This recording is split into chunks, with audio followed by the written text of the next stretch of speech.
This project started out as a quick Instagram cleanup post.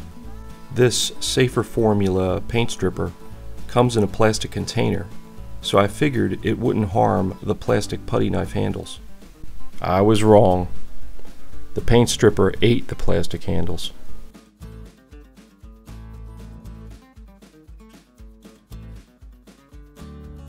I removed the mushy plastic handles and the pins. The blades were not quite full tang. I ground down the tang width with my belt sander. Here's the blades ground down.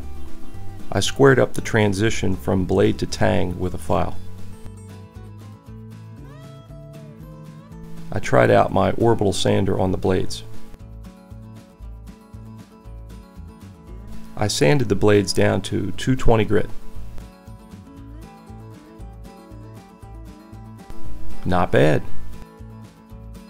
Then I wet sanded down to 1500 with WD-40. Hey Chuck, what should we do next? Ah! Flitz it! You got it, Chuck. I gave both blades the Flitz treatment.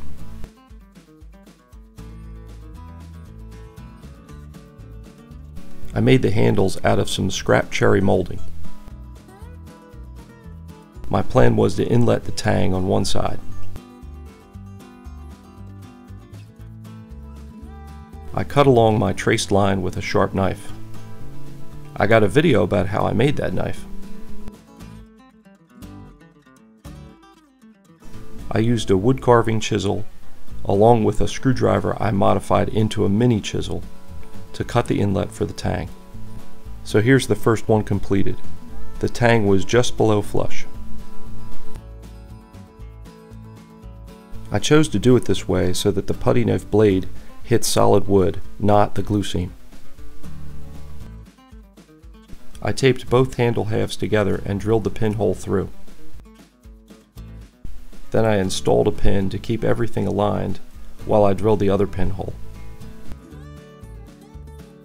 I used 30-minute epoxy to glue the handles and pins.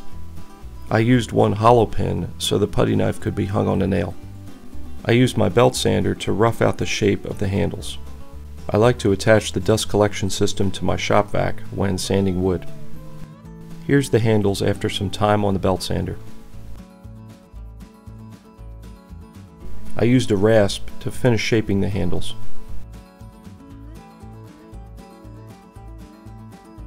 Here's one handle after shaping.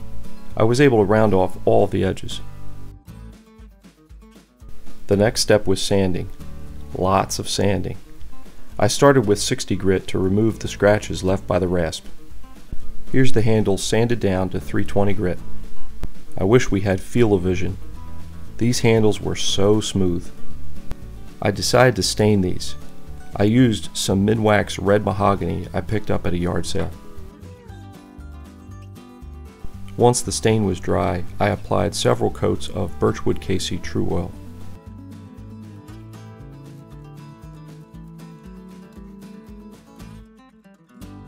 This project started out as a disaster. Instead of chucking these in the trash, I had fun making new handles for them. The cherry wood handles and the brass pins are a definite upgrade. The wood stain and high gloss finish isn't my favorite, but I think it looks pretty good on these putty knives. My only issue now is that they are almost too pretty to use. One of the blades is marked with a patent number. It looks like the patent was for the notched tangs that I ground away. The patent was assigned to the Hyde Manufacturing Company in 1950, and Hyde is still in business today.